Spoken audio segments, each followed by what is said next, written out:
In Community Matters, families in the Valley are looking for answers tonight after many sources say President Trump is expected to announce an end to the DACA program tomorrow. Now, ending DACA would strip protections for hundreds of thousands of immigrants brought to the country illegally as children.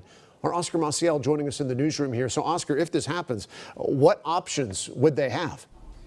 Well, Evan, with so much undecided, legal experts say it's hard to tell how all of this will unfold, but they do say that for many DACA recipients, this could be an issue for the courts to decide. DACA is a very, very difficult subject for me, I will tell you. A subject impacting the futures of more than 800,000 immigrants. A source close to the president announcing a possible decision to kill the program.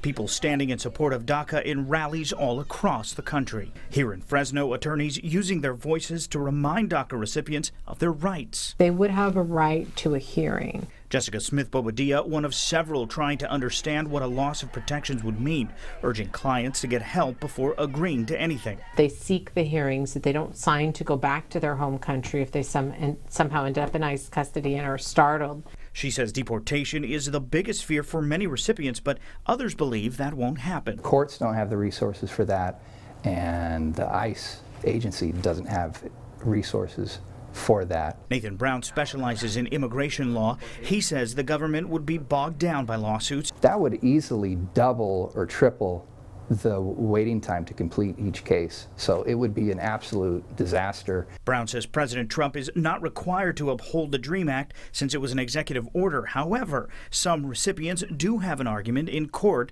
if the government strips their work permits prior to its expiration date. And that seems to be a commitment by the government to authorize them to continue to work at least for that period of time. In essence, Brown says it would equate to the government going back on its word on a contract, leading to mass lawsuits instead. Complex litigation that will last years and clog up the courts and waste a lot of taxpayer money. While both attorneys believe that President Trump will grant Congress some time to reform the program, his decision is expected sometime tomorrow. In the newsroom, Oscar Maciel, KC24, local news that matters. Oscar, thank you.